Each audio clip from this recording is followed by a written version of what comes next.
Guys, smells like winter here.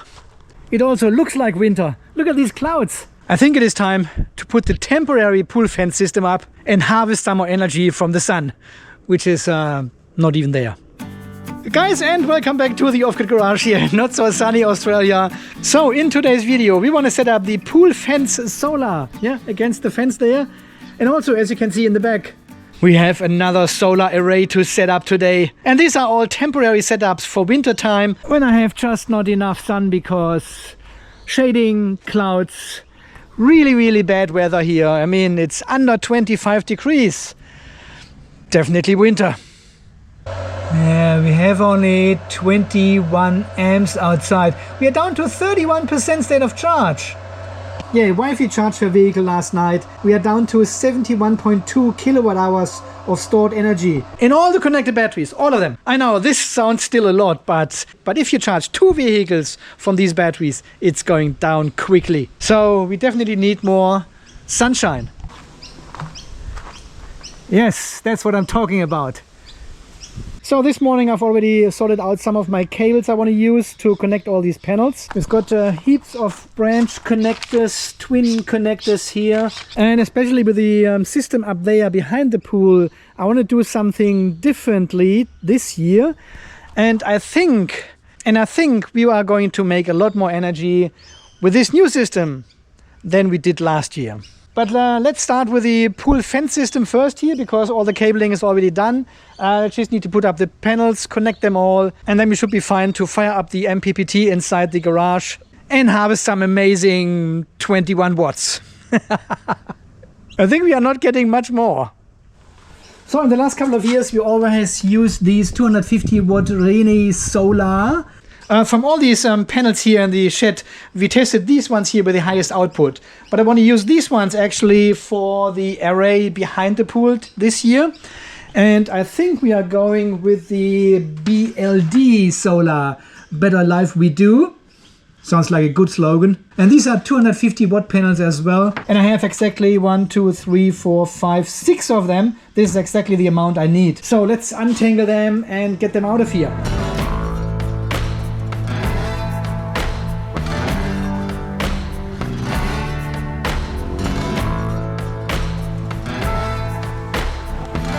Okay, that's it. All 6 panels are installed and we will connect them in 2 strings parallel. So 3 in a row, 3 in a row, and then these 2 strings in parallel back to the MPPT in the off-grid garage. Here with the sun outside, 113 amps outside. So much better. Damn it, that's all behind the batteries now. So I'm just ensuring that the breaker is off, connecting this cable back to the pool fence, because I want to measure the polarity before we connect this one to the MPPT. They just don't like wrong polarity. Alright, these should be all the cables we need. I think this is year number 4 or 5 even, setting up these panels here in winter time. But here in this location they're getting a couple of hours full sunshine, so they're producing quite well. Alright, so this is pretty straightforward now. Going with this positive into this negative and do the same over here. There it goes. Alright, so this is all in series now. That's about 90 volts DC now or so per string. Alright, and this is the incoming or the outgoing cable back to the MPPT. And we connect a branch connector. I made this one myself here because it has longer cables. So we're getting this one over here, positive, positive, going into positive. Alright, that's it. That's the whole cabling. 3 in series, 3 in series, and these 2 in parallel back to over there. So and I think I marked the breaker here with positive, negative. Positive is left, negative is right, and down here as well. And this is where the cables are incoming. Look at this, pure sunshine. Exactly what I want. If we do positive on this side, negative on this side, and go into the terminals, and we are getting 98.7 volts. This is of course open circuit voltage, not under load, but polarity is correct. So let's have a look. Here's our pool fence solar charge controller. Man, we haven't looked at this for months. since the last solar fence season basically. It wasn't connected. Alright, let's turn on the breaker and see if we get the voltage here. Yeah, 98 volts. And now give it a couple of seconds so I can figure out the MPPT. Ah, stayed off. Hang on. It is turned off. Battery, enable charger. There we go. Ah, it sits on BMS controlled. This is not what we want. Reset. BMS controlled, no. So it was waiting for some communication from the BMS to actually start charging, and now we are immediately in bulk. Tell you, stupid communication. And now we are seeing like 50 watts, 40 watts. Really? 60 watts only. Cloud. And this is only one string. Okay, let me quickly connect the second string. And you can watch the screen there. Connected. Alright, second string is connected as well. What do we see here? 140 watts now. Just wait for the sun to come back, which could take. Clouds are moving this way, so we should see more and more sun. Here we go. Here goes 190. What do we get? What do we get? 150, 150. Oh, every amp counts. And this is 2.4 amps into the battery now. Beautiful. Oh, of course. While I was setting up these panels, it was so hot behind there because the sun was out, and now we are testing the panels and cloud shit. I've also unplugged the Smart Shunt test from the Powerball 2.0 now, so we don't need this test anymore here. We don't need the data of this Smart Shunt anymore. And I've used this self-made VE.Direct cable now to connect the solar charge controller on this side all the way to the Dupa USB quad-cord VE.Direct connector module. Oh, the sun is back, the sun is back. What do we have? 700 watts only? That's for both strings. That is a bit disappointing. I think these panels are not the best anymore from what we have measured in the past, right? What do we have here? 8.23 amps in the maximum power point. And we're getting, I can't, doesn't connect here anymore. Come on, connect back. Nah, Bluetooth, it's not working anymore. And 30.39 volts in the optimal power point. So 8 amps per string times 2 in parallel makes 16 amps maximum. We are getting only 10 amps. So at least this confirms both strings are working, but they're not working with 8 amps, they're working only with 5 amps each. Okay, let's connect back here. 740. Yeah, depending. There's a bit of cloud. Yeah, there's still a bit of clouding. Cloud, there's the next cloud coming. So 750 watts peak for these 6 panels. That is not great. Huh, better than nothing, huh? And I've got this big cable gland here at the back where all the cables are coming through, so I'm trying to get this one through as well. That seems to work easy as, and we connect this one to the last port. I'm not going to connect more at the moment, so 80 watts. I was looking under P for pool solar, but it is actually the Smart Charge MPPT 150/35. They are 66 watts. That is what we are seeing here. So it shows up in the Victron VRM already. So you can follow the journey of the pool fence system and the MPPT as well online. I link this all down below. Okay, they make 300, 370, 380, 300 watts, and this one makes 67 watts. 1 amp of PV current. Looks like these panels are not great anymore. Jeez. I need to ask my Sparky for some better ones. He always has some used ones there from hail damage, and they usually replace the whole system and keep the panels which are not damaged. So maybe I can get some 400 watt panels plus for winter time. That would be great. But these ones here, 75 watts now. Yeah, well, the only problem now is that this power is not being counted for in the Smart Shunt, because the MPPT is directly connected to the Lynx PIDA. And from there it goes to the Lynx power in and directly into the batteries. And the Smart Shunt Powerball doesn't know anything about it. But I'm not going to change this because this is just a temporary setup for a couple of months now. And then the sun should already be up again. And I probably don't need the pool fence system anymore. So we are feeding this power into the battery, but we are not counting it. As pretty much every year, this messes up my yearly calculation a bit, but I'd rather have these solar panels sitting there against the pool fence and producing some kilowatt hours each day than having my statistic correctly over the year. Maybe only watt hours per day at the moment, right? The clouds are insane! Okay, let's keep cracking and set up the other solar system behind the pool, because this will be very interesting. So last year I plugged in 8 solar panels in series connection and connected them to a small 2 kilowatt Solux inverter. I plugged this Solux inverter then into a power outlet at the pool, and it just fed power into my microgrid. The pool pump used some of the power and the rest went through the multiplus back into the battery. Worked a treat. But because all these panels were in series, the whole system didn't perform very well. Because in this location over there, I've got some shading in the morning and in the afternoon, and there's only a short period of time where we have actually full sun in this whole area. And that's why I want to go a different way this year. I want to test something out, and I want to use a different inverter. Maybe we should say hello to an old friend. You probably know this device from previous videos. A couple of years ago I made some videos about these inverters here.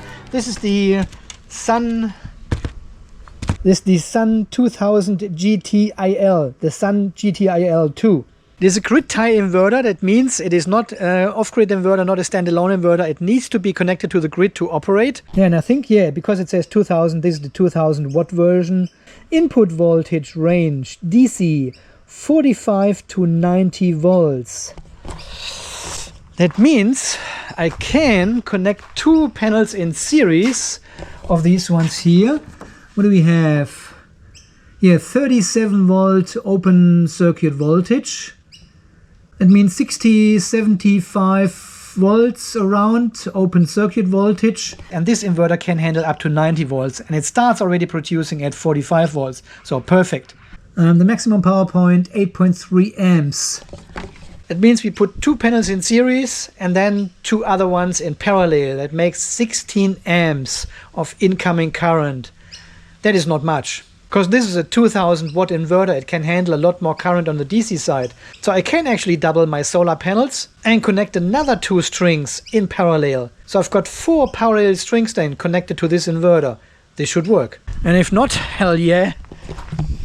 And someone has sent me this inverter here because he didn't need it anymore. And firstly I said, nah, I don't really want it. I cannot use it here. But then I thought maybe we can do some more testing with it. Especially in the winter time, I can connect it to my microgrid here, and it can take a lot of solar panels on the DC side with a very low input voltage. So thank you, Mark, for sending.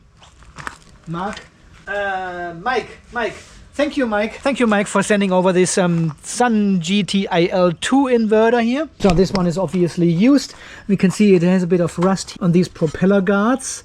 There's our AC out. This is not AC in, it's AC out. And here at the top we've got the DC input, yeah, positive, negative. We've got a remote connector and also an internal current limiter, which is actually externally.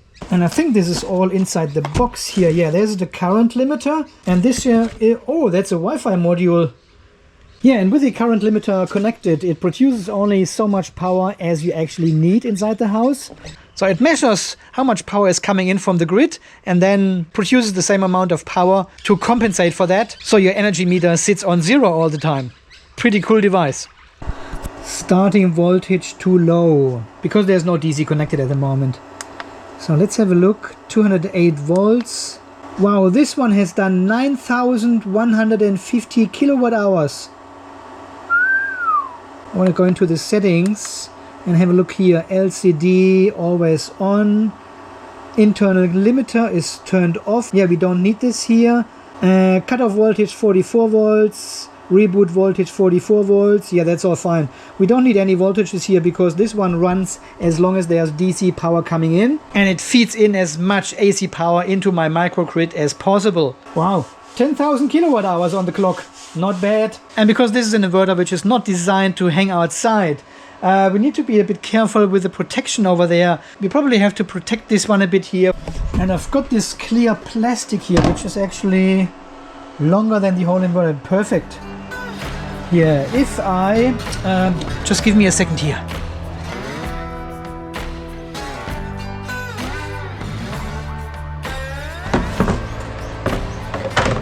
Bit of Miss Piggy magic. And we have created a weather shield for this inverter.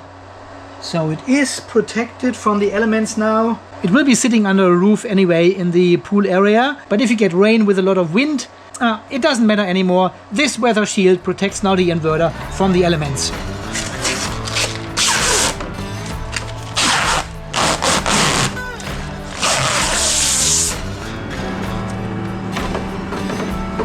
Okay, I thought we put this somewhere here, this location. I've got some insulation board material here, which I just put behind. And then I've forgotten the screwdriver. Amazing. Oh, look at this. Full sunshine. And it's not connected yet.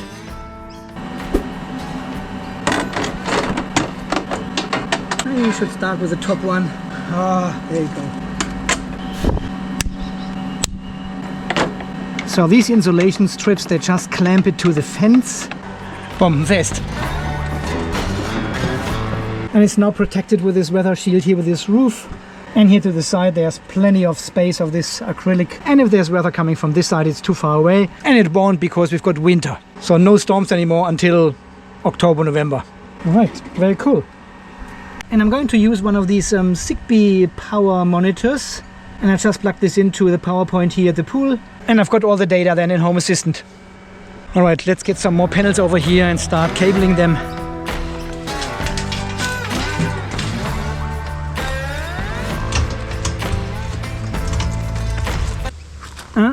That's the power of parallel systems. This one is producing full power, this one not. But they are both producing power, so it's good.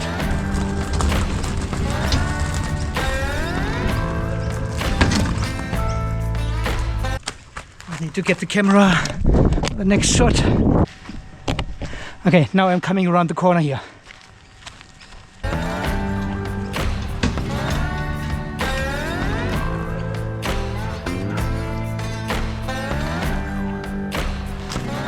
So now we need to make sure that the first row doesn't shade the second row. I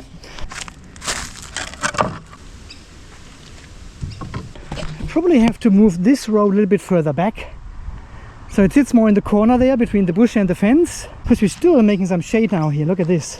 And this panel is already too far this way, because then we're getting shading from the fence and all the other stuff here. It's a very tight space here.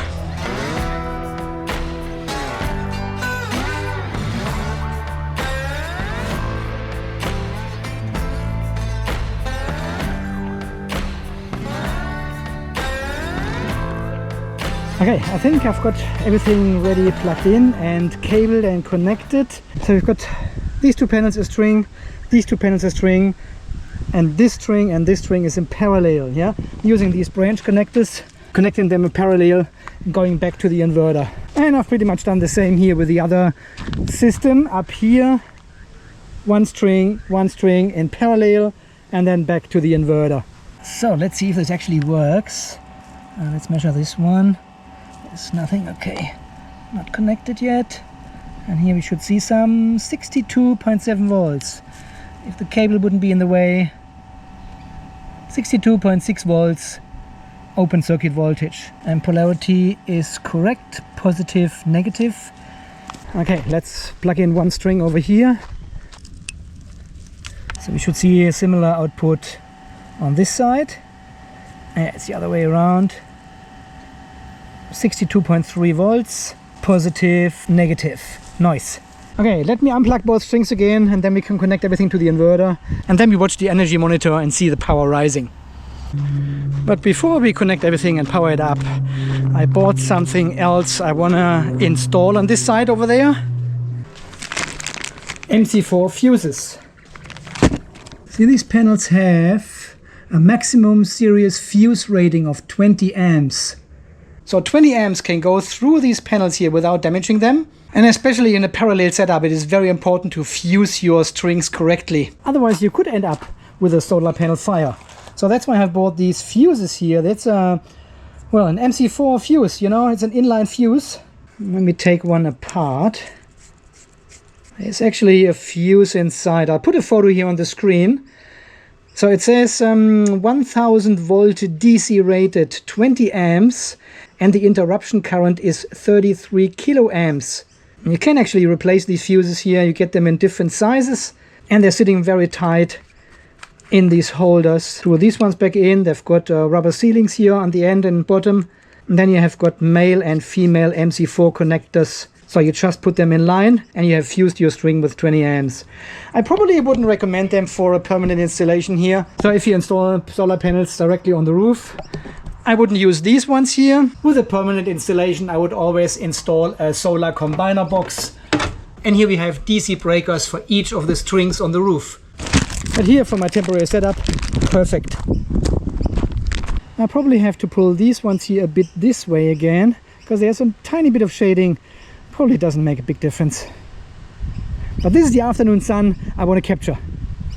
So what we are going to do is here using the branch connector, and for each of the strings we are putting one fuse in place. And I've done the same here on the back side as well. Branch connector, and each string is now fused with 20 amps. Alright, can't see shit here. I've now connected the two negatives on the negative and the two positives on the positive. Easy as.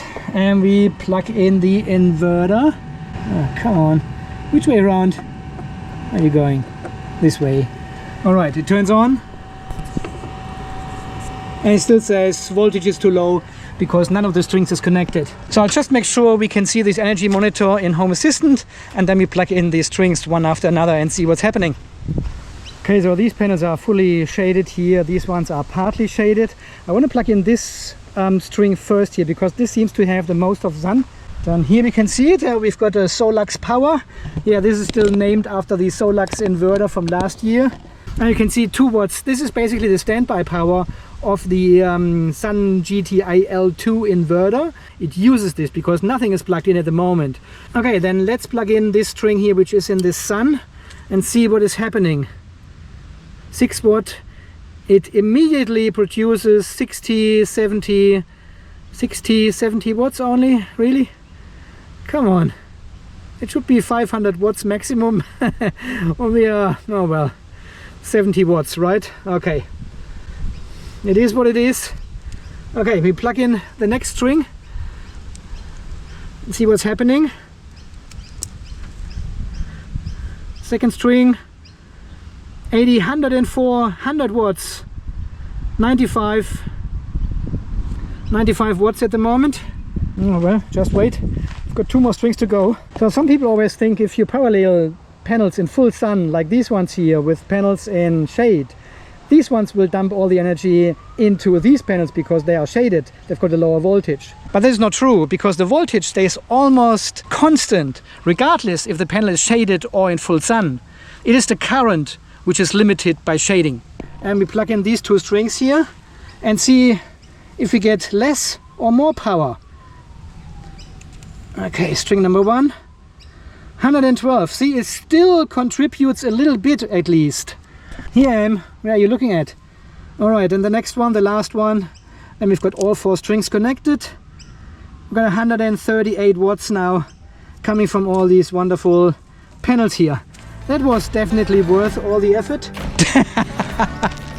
And here, this is the inverter installation now from the back side. This is all covered with plastic basically.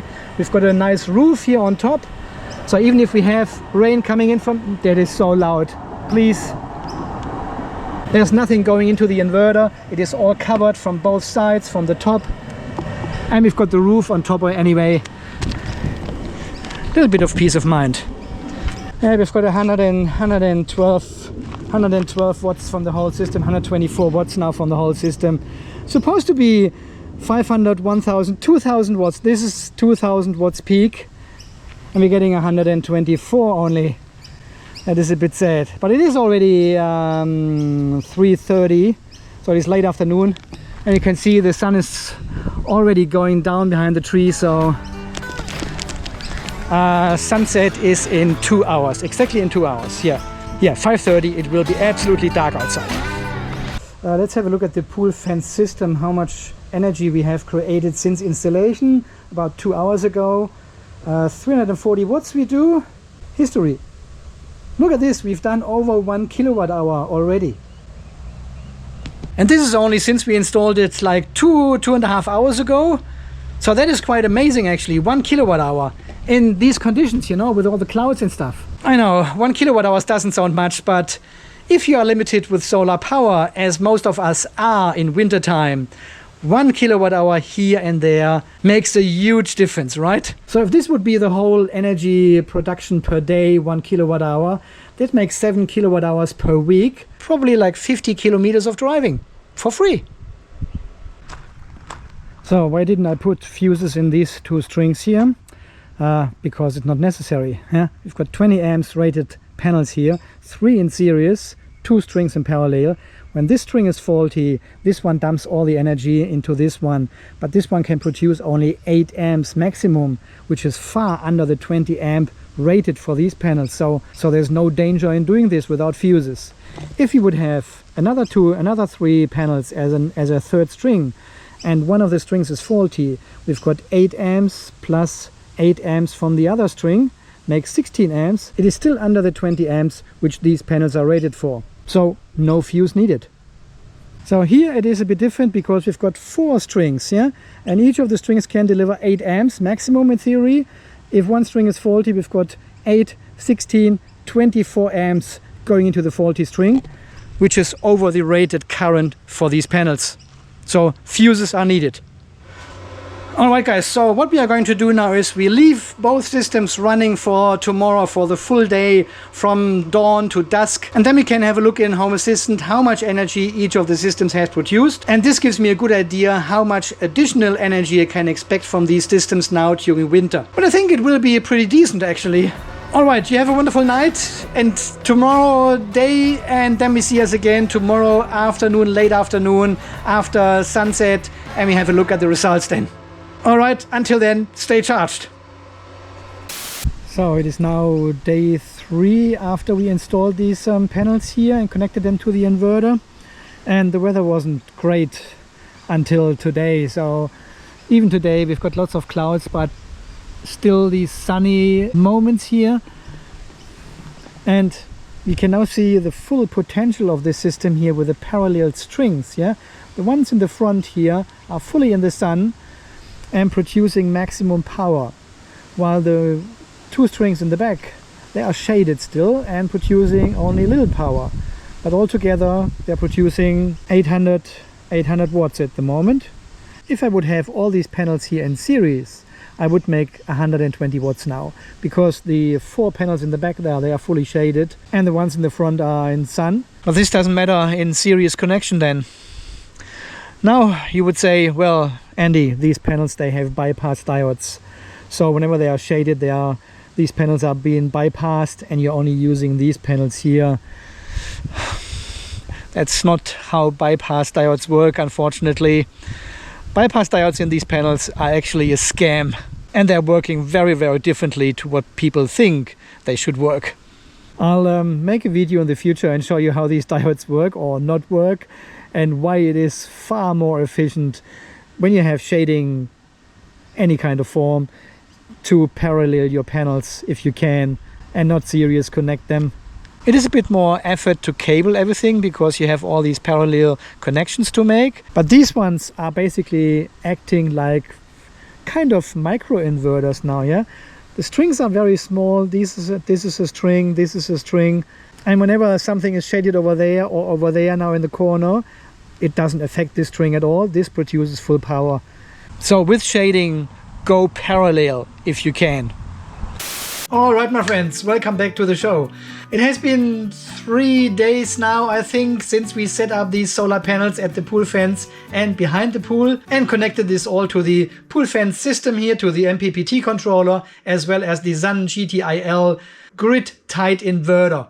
And unfortunately the weather was not the best, so I was hoping for a day of full sun as we had like the 10 weeks before I set up these panels.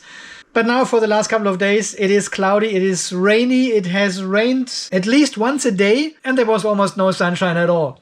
So let's have a look at the SUN GTIL Oh, today we have made 2.2 kilowatt hours. That's not too bad actually, because the weather was not great. All right, let's have a look what was going on. So today 2.2 kilowatt hours. Yesterday we made even 2.3 kilowatt hours. Wow, that was a tiny bit more.